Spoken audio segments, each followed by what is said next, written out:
What up, YouTube? You already know Big Lou tapping back in with what it do with Big Lou NFCR2, baby. Bye. Check it out. First time you come into the channel, be highly appreciated if you sub, like, and share the channel with your family, friends, folks, peoples, buddies, pals, amigos, and like us Puertorriqueños, Boricuas, Jibaritos, Potorros say, panas. You do that by first selecting the subscribe button, then selecting selecting the subscribe button, then selecting the bell notification, and then selecting all, and you'll be informed each and every time that a pre-recorded video like this here is uploaded, or shorts, which are the up to 59 second clips. Some of them might be 6 seconds, 8 seconds, 12 seconds, so on and so forth, upwards to 59 seconds, or a live stream video. So this is an kind of old story, not real old, but old enough as far as in the world of sports. But I wasn't aware of what really happened. Now, let me explain what I mean by that. Now, I seen little, videos, when I was sliding through my feed, where it would be like a Stephen A video or a Charles Barkley video or somebody that's a sports commentator now that was touching on the subject, and I didn't know what it was about, other than it was involving Tyreek Hill. Now, a few people asked me, did you see the Tyreek Hill thing? And I didn't know what it was. They didn't really give no hints or anything other than just asking me, did you see the Tyreek Hill thing? So I really didn't have no interest in it. And then recently somebody asked me as I was talking, or I was either talking to him or in a message, and I think I was talking to them in person, and I can't remember who it was, but they emphasized like 3 or 4 times, hey, you need to check it out, go check it out. They didn't tell me what it was, but the way they kept telling me you gotta go check it out, it sparked an interest in me, so I went and checked it out, and that's when I found out what happened. Now, so this was just before the season opener, week 1 of the NFL season, which was 9/8/2024. It's the second season, which was yesterday, was 9/15/2024. And then, like I already mentioned, it was involving Tyreek Hill, wide receiver of the Miami Dolphins. So this is a home opener, like I mentioned. So this happened in Miami, Florida, right? And so he's on his way to the stadium, and he's speeding a little bit, not a lot, but enough that you're catching attention. And it was a motorcycle cop. So obviously he was parked somewhere, and he was, he had this radar gun out, and it seemed like they were set up many different spots in that area, because the initial 3 or 4 officers that were present on the scene were all motorcycle cops, because they wear a helmet, and they got certain motorcycle pants on, and you can tell that they're motorcycle cops, right? So he was pulled over for speeding. And as he gets approached by an officer, the officer's knocking on his window, and he's like, hey, man, you don't got to knock on my window like that, whatever. Well, he does got to make contact with you somehow. So, you should have it cracked enough where he can talk to you. I mean, come on. So, I'll say come on to that, but that's where it ends there. So then he rolls his window down, and the cop says, give me your license, insurance, or license, registration, or license, registration, and insurance. However they do it over there. They shouldn't really ask for insurance, because like here in California, it's already all hooked up to the DMV system. So when you go up to go pay for tags and all that, they already know if you got insurance or not, and they'll tell you, whatever, right? So anyways, the same thing with the cops. When they pull you over, they know you got insurance already. They know, just like they know if the car's registered. So I don't know why they want to ask for registration and all that. Anyways, back to the story. So Tyreek Hill gives him whatever he wants, and he puts his window back up. And the officer don't like that for some reason, which he's not going to stand right there and run his name. Most likely he's going to go back to his bike. That's usually what they do, right? Or when they work in their cop cars, they usually go back to the cop car while the names are being ran. So it was obviously, if he didn't know initially when he made contact with Tyreek Hill that this dude was somebody. I mean, this dude's driving a nice-ass car. It wasn't a brand new car, not a 2024. I think it was something like a 2017, 2018, 2019. Nonetheless, still held a lot of value. Probably was easily $150,000 at least, if not more. And I don't know cars like that, so I'm just saying. I mean, there's some Mercedes that cost as much as 100,000, 120,000, right? So, uh, you know, this car maybe could have been a quarter mil still. I don't know. It's close though. Um, and so he rolls his window back up. The officer don't like that, and now he's knocking at his window again. Um, and now he's talking about yanking him out the car, which they end up doing, right? Which I don't understand. You know, you already made contact. He gave you what you asked for. You should at this point be getting away from him, or at least at this point your communication with him is over with, because now you're gonna run his name and do all that stuff, right? All the typical cop stuff, right? So it's obvious this dude had a hair up his ass, or across his ass, like they would say, and he's not professional, right? Whatever was bothering him for the day or that week, or whatever was on his mind, you know, saying he didn't conduct himself as a professional. That's for sure. No matter what Tyreek Hill told him, it don't matter. He could have told him, "Get fucked. Here's my shit. Leave me the fuck alone, motherfucker. You sorry ass piece of whatever." He's a professional, right? And he's breaking the law by speeding. So you say, and you clocked him, whatever. Okay, now handle your part of it. Your part of it. He gave his part. What he needs to do. He pulled over when you, upon you getting behind him and lighting him up. He pulled over. Now he gave you what you asked him for.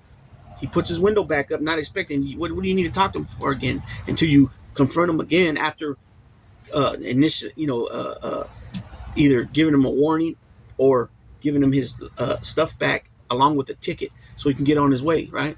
At which time you'll find out he's Tyreek Hill of the Miami Dolphins.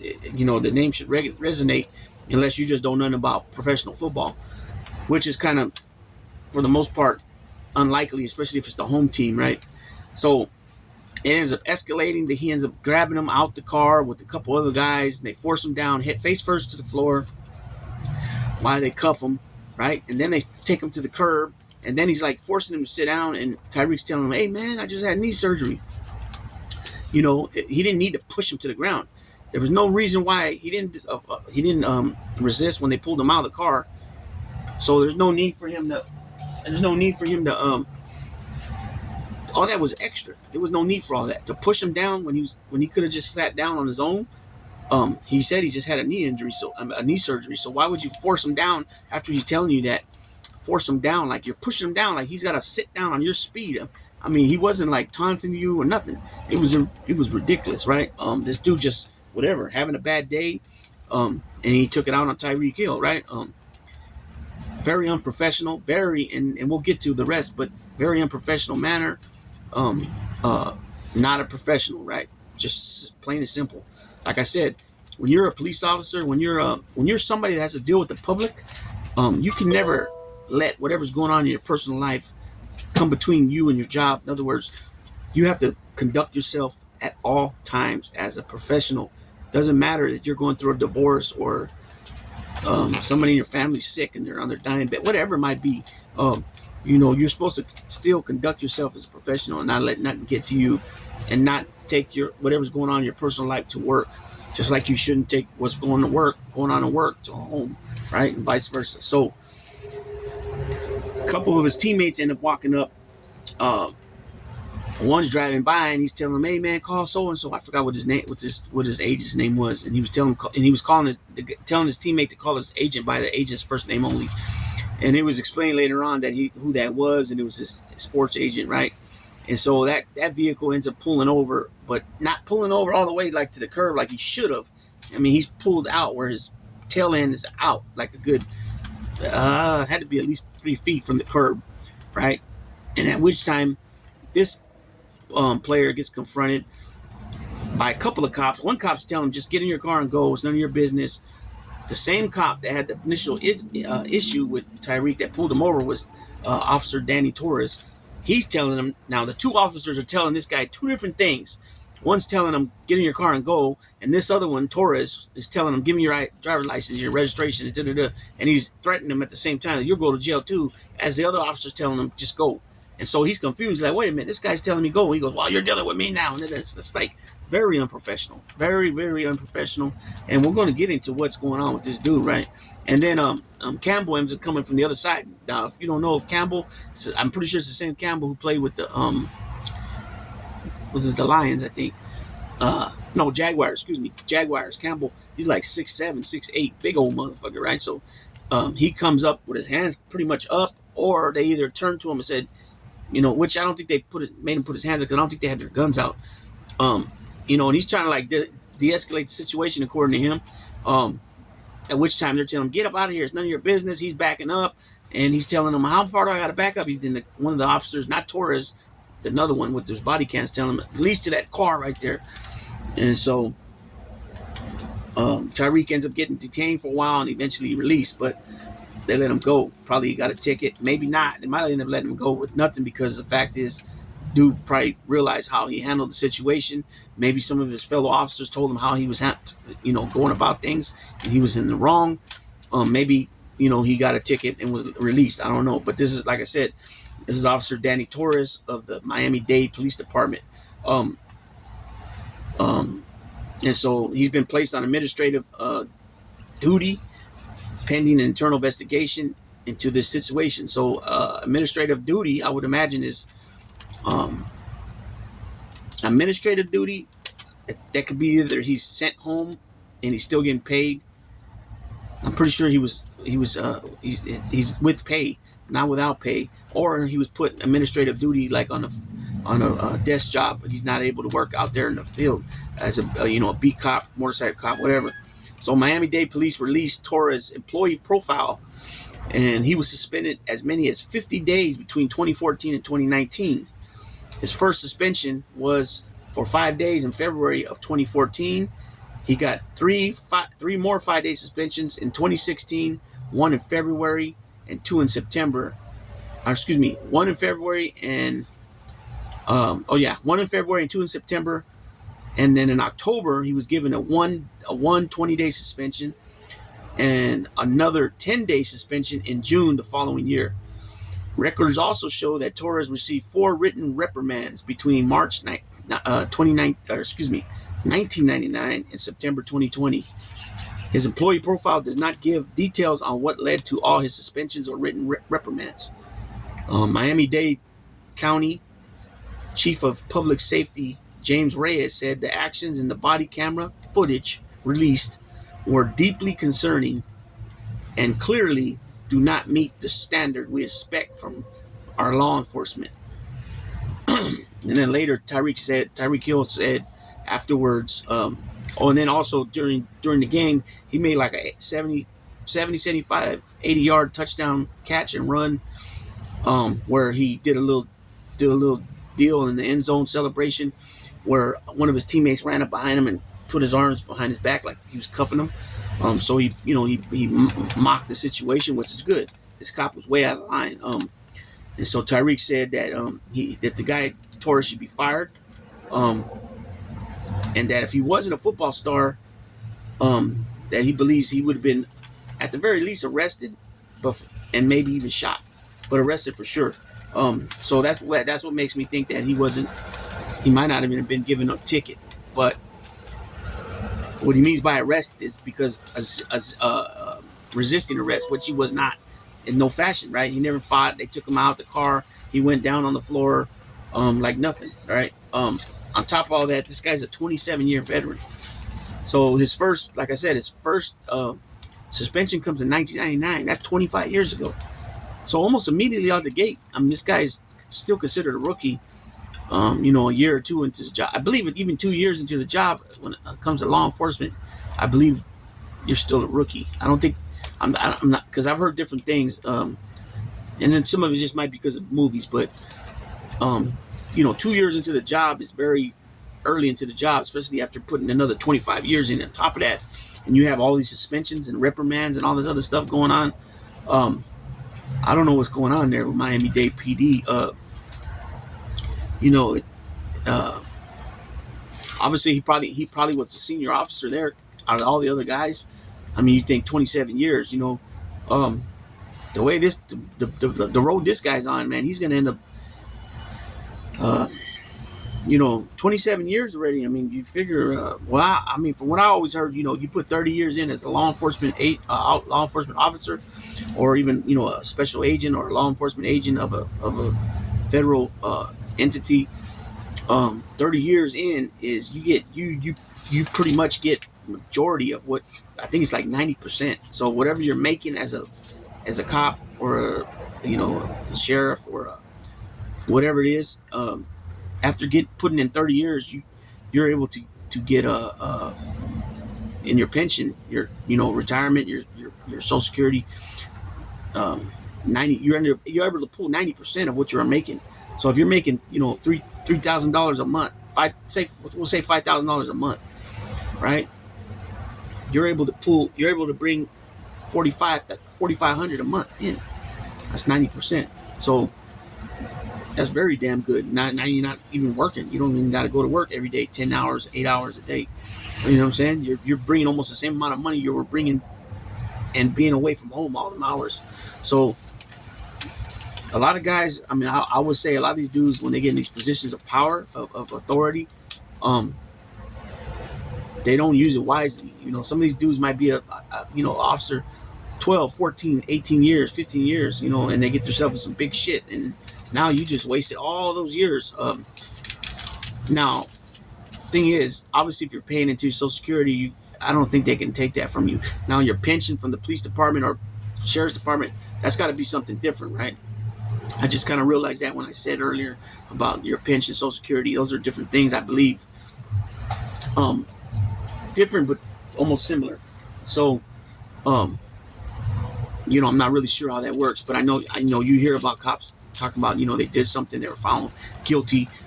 They might have got their pension stripped, or they were able to make part of their plea deal, that they're able to keep their pension. You know what I'm saying? Which has got to be a big deal. You figure, especially if you put all those years in, regardless of the kind of cop you were, if you put in 20 plus years, that's 20 plus years. You know what I'm saying? Anybody that's got a decent head up here is going to realize, man, I screwed up.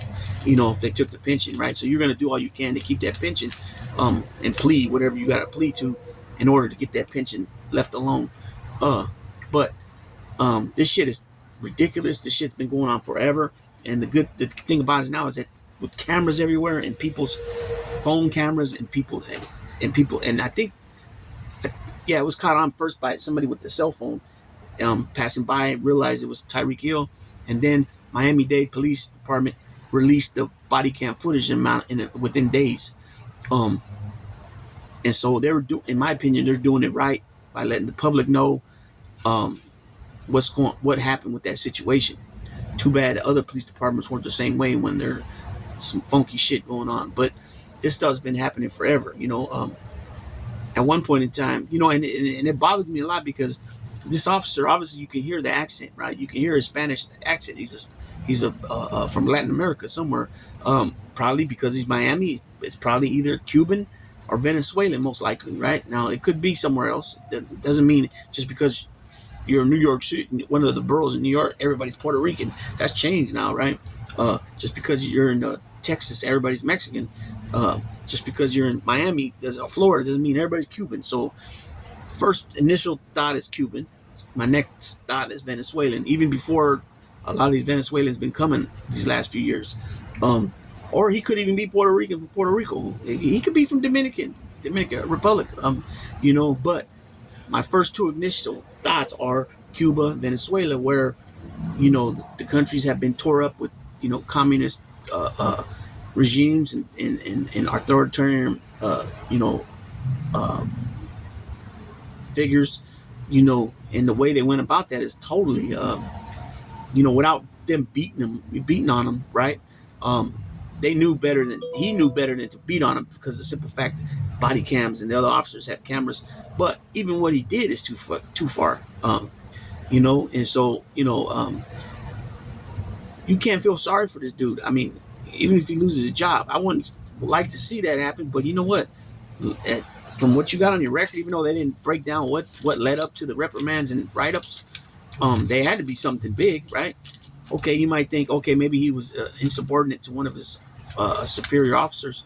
Okay, that can't be all of them. That can't be even maybe two of them. A lot of them are got to be grievances put in and set forth by people from the public. And probably now with the body cams, who knows how many times he's been caught acting up. You know what I'm saying?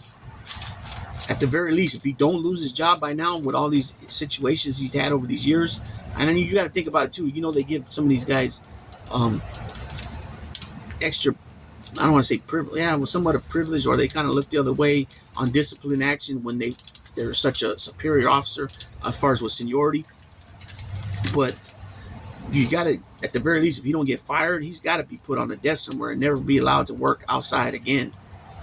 And with that happening, it probably will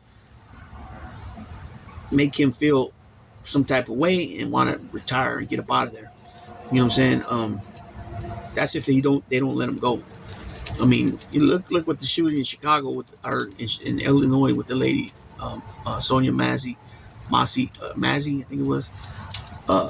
This cop had been fired from a few different agencies and still was hired by that county sheriff's department. You know what I mean? So, it just makes you wonder, like, what are these?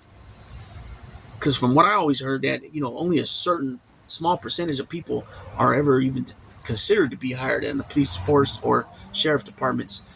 And I'm pretty sure that counts FBI and DEA and all that, all agencies, right? All federal law agencies, state, federal, local, and they do a psych testing and all that, and all them type of things. But damn, with all these officers doing what they're doing, and many of them have long rap sheets as far as their disciplinary, profiles. Like, what's going on, right? We heard about the mafia cops and what they were doing, and the one dude was a nephew and a cousin and his dad, son of a actual made man. But this was during Vietnam, where they were having a hard time getting people to sign up to be a cop. Put in for the academy and all that. That's a little different. It's better understanding how that happened. But these nowadays ones, these last so many years, it's hard to understand what the hell's going on and why they're allowing to hire people like this. If something stuck out before they hired them, and within 2 years you're already having situations, and being suspended for up to 50 days already. Like, what I'm saying? Even though you got 27 years in on the force, being suspended 50 days, that's a lot. That's a lot of different suspensions, as well as many reprimands. And who knows how many grievances have been put in and complaints been put in on them from citizens, right? That's another question. So Tyreek Hill is absolutely correct with what he said. I agree with him. And, hopefully, I mean, it's hard to say because this kind of stuff keeps happening. People keep getting shot by the cops. Hopefully, at some point this shit stops. Who knows really what's the reason why? I mean, we know why he pulled him over. He was speeding. You know what I'm saying? I think he was like 15 or 20 over. He was running late, it seemed like, to get to the game, or to suit up and all that. But who knows why the officer Torres started acting the way he started acting with Tyreek Hill. I mean, I understand, Tyreek Hill told him, don't be knocking on my window like that. But yeah, he got every right to say that. That's his vehicle. That's his windows. You know what I'm saying? And you told him, give you what you wanted. He gave it to you. Now, go do what you're supposed to do. There's no need for you to tell him, kick the window down. You know what I'm saying? Like, come on, man. So with that being said, I'm going to go ahead and tap on out on this. I'll